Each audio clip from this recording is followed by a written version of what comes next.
এখন ঘড়ির কাঁটায় বাজে 4:30। একটু সকাল সকালেই বেরিয়ে পড়েছি, সোজা যাচ্ছি এখন চেন্নাই সেন্ট্রাল স্টেশনের দিকে। বন্ধুরা দেখো, বাইরেটা পুরো অন্ধকার, এখনো ভোরের আলো ফোটেনি।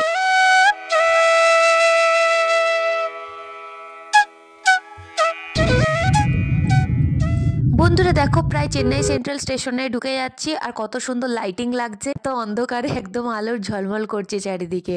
আমরা এরপর গাড়ি থেকে নেমে যাচ্ছি। উবার বুক করেছিলাম, কালকে থেকেই শিডিউল করে রেখেছিলাম, সেই জন্য যাতে একদম টাইমে গাড়ি চলে আসে। আর একদম সকাল সকালেই গাড়ি চলে এসেছে। আমরা গাড়ির থেকে এই যে নেমে যাচ্ছি।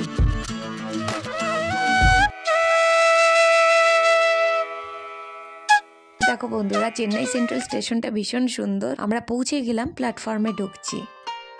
বন্ধুরা, চেন্নাই সেন্ট্রাল স্টেশনে এসেছি, এরপর উটি ট্রেন ধরবো। উটি হচ্ছে পাহাড়ের ওপর, আর নিচে হচ্ছে কোয়েম্বাটুর। চেন্নাই থেকে এখন সোজা যাব কোয়েম্বাটুর। সকাল 6:10 ট্রেন আছে আমাদের। একটু আগেই পৌঁছে গেছি। এই যে ডিসপ্লে বোর্ডে দিচ্ছে এখন ট্রেন 11 নম্বরের এই প্ল্যাটফর্মে আসবে, আমরা সেই দিকে এগোচ্ছি। এই মাত্র স্টেশনের ডিসপ্লে বোর্ডে শো করলো যে 11 নম্বর প্ল্যাটফর্মে আমাদের ট্রেন দিচ্ছে। চেন্নাই থেকে কোয়েম্বাটুর যাওয়ার জন্য বেশ অনেকগুলি ট্রেন আছে, তোমাদেরকে এখানে ট্রেনের ডিটেলস গুলো দিয়ে দিচ্ছি। আমরা সকালবেলা ট্রেন বেছেছি, তাহলে দুপুরের মধ্যে কোয়েম্বাটুর পৌঁছে যাব। প্রায় 11 নম্বর প্ল্যাটফর্মের কাছাকাছি চলে এলাম। অনেক বড় স্টেশন। এই যে এখানেই এরপর ওয়েট করতে হবে।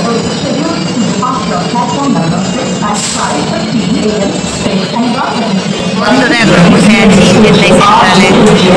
বাহ, দেখার সুযোগ হয়ে গেল। বন্ধুরা সামনে দেখো কি ট্রেন, যেই ট্রেনের সবচেয়ে বেশি হাইপ তৈরি হয়েছিল, বন্দে ভারত এক্সপ্রেস। বন্ধুরা এখানে বন্দে ভারত এক্সপ্রেস ঢুকলো, যদিও আমরা ওটাই যাচ্ছি না। বন্ধুরা এখন আমাদের ট্রেন আসতে অনেকখানি টাইম বাকি আছে, মানে 10-15 মিনিটের বেশি টাইম বাকি আছে ট্রেন আসার জন্য। সেই জন্য চলে এলাম এখানে বন্দে ভারত এক্সপ্রেসের কাছে। তোমাদেরকেও ট্রেনটা দেখাবো, আমি নিজেও দেখবো। বন্ধুরা এতদিন ধরে যাতায়াত করেছি, বন্দে ভারত এক্সপ্রেস সামনে থেকে দেখার সৌভাগ্য হয়নি বা সুযোগ হয়নি। আজকে পুরো এখানে দেখতে পাচ্ছি। বন্দে ভারত এক্সপ্রেসের কোচগুলো বাইরের থেকে দেখছি, ভেতরে বেশ ভালোই লাগছে, লাক্সারিয়াস। আর অনেকটা আমার শতাব্দী এক্সপ্রেসের মতো লাগলো, কিছুটা অনেকখানি সিট এবং চারপাশটা পুরো লাগছে। আর এই সামনেটা তো মানে সত্যিই দেখার মতো। বন্ধুরা এই সেই বন্দে ভারত ট্রেন। এই বন্দে ভারত এক্সপ্রেসের সামনে সেলফি তোলার বা ফটো তোলার অনেক হিড়িক রয়েছে। আমি অনেকের ফটোও দেখেছি, তাই আজকে সুযোগ পেয়ে এইটা আমি মিস করিনি একদমই। আমিও ফটো তুলছিলাম, আর সাথে দেখছিলাম এখনো পর্যন্ত প্রচুর মানুষ এখানে সেলফি তুলছে। আর এখানে দাঁড়ানোর উপায় নেই, আমাদের ট্রেন ঢুকে গেছে। এই যে আমাদের এই হলো আমাদের কোচ নাম্বার। এই কম্পার্টমেন্টেই এখনই উঠছি।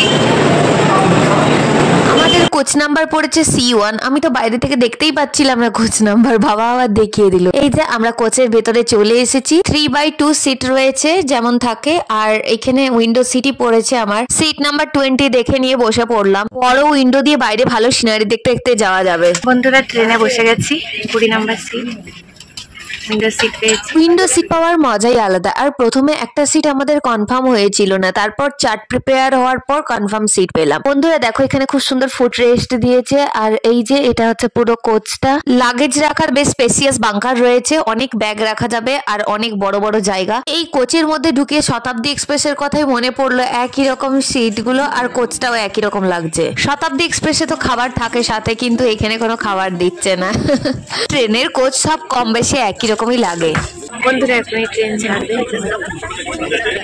6টা বেজে গেছে।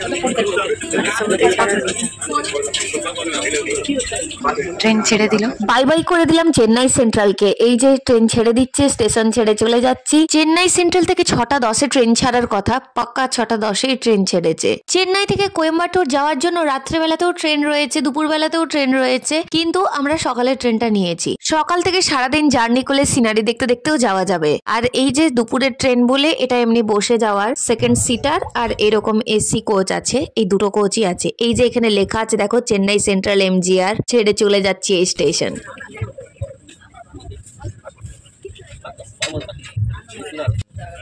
চেন্নাই স্টেশন ছেড়ে আমরা বেরিয়ে গেলাম। এখানে অনেকগুলো চার্জিং পয়েন্ট আছে বসার পাশেই। এটা একদিকে খুবই সুবিধের, কারণ প্রায়ই ফোনে চার্জ থাকে না, চার্জ চলে যায়, সেই সমস্যাটা দূর হয়ে যায়। বন্ধুরা দেখো সকালের আলো ফুটেছে আর এই যে সিনারি দেখতে দেখতে যাচ্ছি। চেন্নাই থেকে কোয়েম্বাটুর যেতে হলে ট্রেনে করে রাত্রের বেলায় ট্রেনে চাপা ভালো, বা সকালের ট্রেনে চাপলেও ঠিক আছে, কিন্তু দুপুরের ট্রেনে চেপে কোয়েম্বাটুরে রাত্রে বেলায় নামার কোনো মানে হয় না, কারণ কোয়েম্বাটুর তো পুরো প্লেন এরিয়া। তার থেকে হিল স্টেশনে রাত্রেবেলায় কাটাতে খুবই ভালো লাগবে। আর রাতের ট্রেনে গেলে হয়তো সিনারি গুলো মিস করা যাবে, কিন্তু তাও সকালে যদি কোয়েম্বাটুর পৌঁছানো যায় তারপর উটি তো আরামসে যাওয়া যাবে। বন্ধুরা স্টেশন থেকে অনেকটা ছেড়ে দিয়েছে, যাচ্ছি আমরা।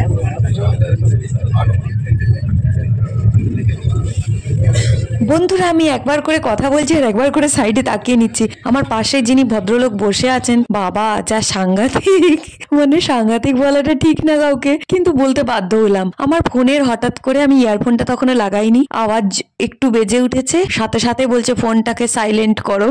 আমি তো পুরো এক কথায় ভয় পেয়ে গেছি, আমিও একদম পুরো তককে তককে ছিলাম, কখন উনি জোরে করবেন মোবাইলের সাউন্ড আর আমি বলবো, মানে অ্যাটলিস্ট বলতে না পারলে এমন অ্যাকশন দেখাবো যেন খুবই বিরক্ত বোধ করছি। একের পর এক স্টেশন সব স্পিডে পেরিয়ে যাচ্ছে, বাইরের দিকে তো তাকিয়ে আছি, খুবই ভালো লাগছে দেখতে। সকালবেলা বলে আমার ঘুম ঘুমও পাচ্ছে, মানে চোখ খুলতেই পারছি না ঠিক করে, মাঝে মাঝে জেগে উঠছি আবার একটু করে ঘুমিয়ে পড়ছি। বন্ধুরা দেখো এখন বাইরে মাঠঘাট দেখা যাচ্ছে, যথেষ্টই ভালো লাগছে। আমি এখন একটু কফি নিয়ে নিলাম। কফি নিলাম মানে কি, এখানে একটু আমাকে ঘুম ভাঙানোর জন্য নিতেই হতো, যেভাবে হোক ট্রেনের মধ্যে জেগে জেগে যেতে হবে। সাইডে সিনারি দেখতে দেখতে যাবো, তোমাদের সাথেও কিছুটা শেয়ার করব, ভালোই লাগবে। বন্ধুরা দেখো এরপর সাইডে কি সুন্দর পাহাড় দেখা যাচ্ছে, কি দারুণ লাগছে বাইরেটা। এগুলোই তো দেখতে ভালো লাগে, মাঠ ঘাট কখন পাহাড় পর্বত যখন যেমন। পৌঁছে গেলাম এই দিকের খুব বিখ্যাত স্টেশন কাঠপোড়ি। ভেলোরে যারা চেক আপ করাতে আসেন তারা এই কাঠপোড়ি জাংশনেই নামেন। এই স্টেশনের নাম শুনেছি অনেক, তবে এটা যে এই কোয়েম্বাটুর লাইনেই পরে জানা ছিল না। এই যে ট্রেন এরপর এখান থেকেও ছেড়ে দিল, আর যত কোয়েম্বাটুরের দিকে এগিয়ে যাচ্ছি দেখো বন্ধুরা এখানে নারকেল গাছের সৌন্দর্য একটা পুরো অন্যরকম, এত সুন্দর সাজানো ভাবে নারকেল গাছ আছে, এগুলোই দেখতে খুব ভালো লাগছে। এখন বাজে 8টা 20, ট্রেন প্রায় 22 মিনিট মতো লেট, তবে এটা মনে হচ্ছে কভার করে দেবে, এটা কোনো লেটই না। কোয়েম্বাটুর পৌঁছানোর কারেক্ট টাইম হচ্ছে 2:05, দেখি কতক্ষণে পৌঁছানো যায়। আর বন্ধুরা দেখো দেখতে দেখতে আবার এই সুন্দর নারকেল গাছের মাঝখানে আবার পাহাড় দেখা যাচ্ছে। ট্রেনে এই ঝাল্লা দিয়ে তো মাঠঘাট দেখতেই কত সুন্দর লাগে, আর পাহাড় তো দেখতে ভালো লাগবেই। কি সুন্দর দেখা যাচ্ছে দেখো বন্ধুরা, একদম কাছেই পাহাড়।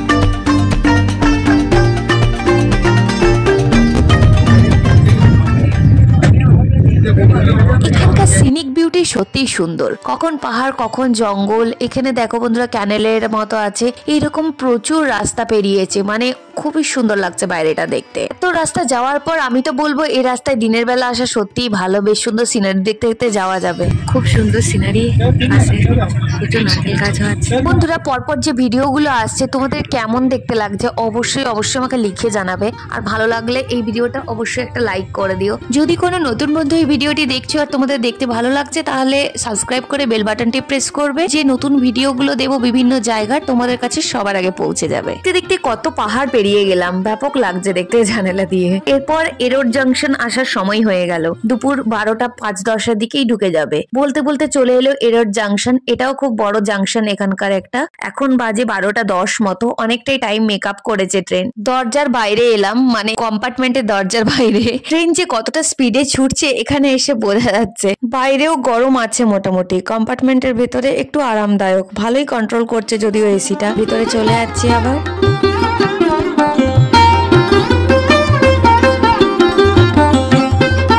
পৌঁছতে বেশি দেরি নেই, এরোড জাংশনটা তো তোমাদেরকে দেখালাম স্টেশনটা, আর এরপর তিরুপুর, তারপর কোয়েম্বাটুর জাংশনে একেবারে ট্রেন দাঁড়াবে, প্রায় খালি হয়ে গেছে। পাশে যে আঙ্কেল আমাকে ফোন সাইলেন্ট করতে বলেছিলেন ওনারও একবার কিন্তু ফোন বেজে গিয়েছিল, দিয়ে উনি নিজেই অপ্রস্তুতে পড়ে গিয়েছিলেন একটু। যাই হোক এরকম মজার ছোটখাটো ঘটনা তো রাস্তাতে ঘটেই থাকে। এখন কোয়েম্বাটুর নর্থ বলে স্টেশনে ওখানে ট্রেনটা দাঁড়িয়ে গেল, এরপর কিন্তু ওখানে আমাদের নামতে হবে না, কোয়েম্বাটুর জাংশনেই নেমে যাচ্ছি। এরপর ট্রেন থেকে নেমে গেছি বন্ধুরা, ওই কোচ থেকেই নামলাম, কোয়েম্বাটুর জাংশনে নেমে গেছি।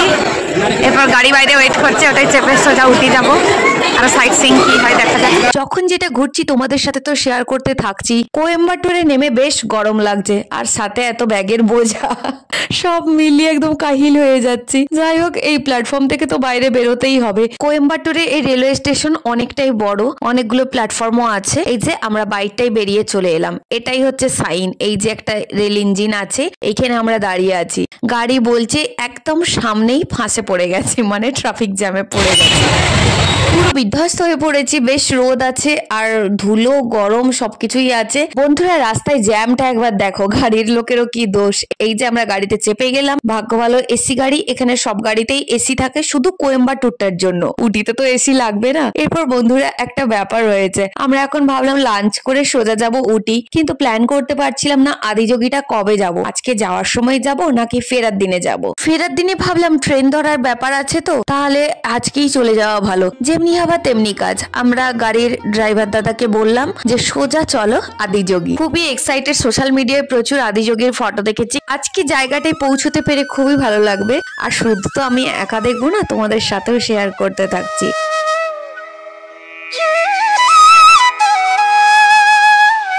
কোয়েম্বাটুর রেলওয়ে স্টেশন থেকে আদিযোগী পর্যন্ত প্রায় 30 কিলোমিটার রাস্তা। রাস্তাটা ভীষণই সুন্দর, মানে প্রথমে একটু টাউনশিপটা পেরিয়ে গেলেই এইরকম মাঠ ঘাট আর নারকেল গাছ, খুবই সুন্দর লাগছে চারপাশটা। আর মাঝে মাঝে তো পাহাড় হালকা করে অবশ্যই দেখা যাচ্ছে। এই কোয়েম্বাটুরটা হচ্ছে পুরোটাই সমতল, আর এটারই পুরো খাড়াই পাহাড় উঠে গেলে উটি, মানে দারুণ ব্যাপার এখান থেকে। সেই জন্য পাহাড়গুলো হালকা হালকা করে দেখা যাচ্ছে। বন্ধুরা দেখো, এখন ক্লিয়ারলি বোঝা যাচ্ছে।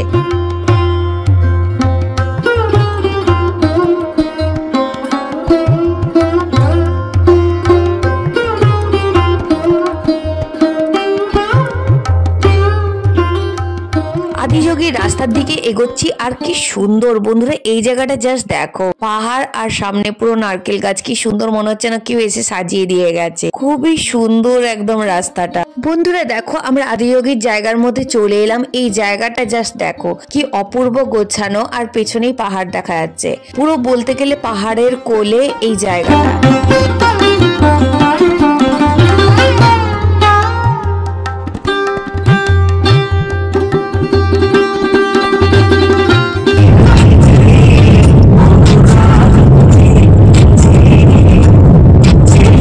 কোন স্বপ্নের জায়গায় চলে এলাম। ভীষণ সুন্দর লাগছে, চারপাশে পুরোটাই পাহাড়ের কোল, আর মাঝখানে আদিযোগী বিরাজ করছেন, অপূর্ব সুন্দর। আর এই যে আমরা পার্কিং প্লেসের দিকে এগিয়ে চলেছি। এখানে পার্কিং বিশাল জায়গা, প্রচুর গাড়ি থাকবে একসাথে, হাজার হাজার গাড়ি থাকবে। এই যে অলরেডি অনেক গাড়ি চলে এসেছে, আমরাও পৌঁছে গেলাম। পার্কিং প্লেসে গাড়ি থাকবে, আর আমরা যাচ্ছি আদিযোগীর শিবের কাছে। আদিযোগীর কাছে এসেছি, তোমাদেরকে ঘুরিয়ে দেখাচ্ছি। খুব সুন্দর মূর্তি, চারিদিকে পাহাড়ে ঘেরা, আর মাঝখানে আদিযোগীর মূর্তি।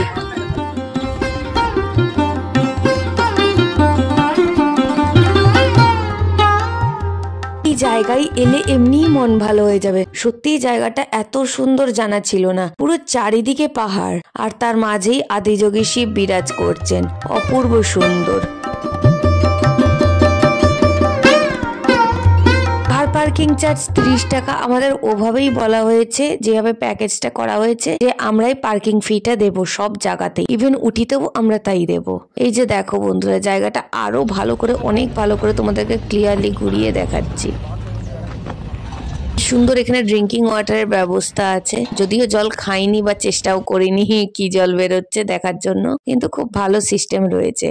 আর এই জায়গাটা দেখো, মানে গুজবাম্পস তো আসবেই দূর থেকে দেখেই, আর যখন যত কাছে এগিয়ে যাবে সেই ফিলিংটাই একটা অন্যরকম। বন্ধুরা অবশ্যই একবার অন্তত এখানে আসাটা দরকার।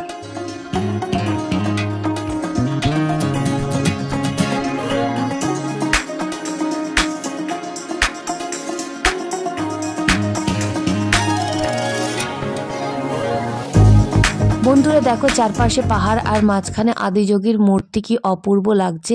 আদিযোগীর শিবকে দেখতে দেখতে এগিয়ে চলেছি। উফ, পুরো মন ছুঁয়ে যাচ্ছে জায়গাটা। চারিদিকে পাহাড়ে ঘেরা, আর এখানে মাঝখানে আদিযোগীর মূর্তি, দারুণ লাগছে, খুব সুন্দর জায়গা।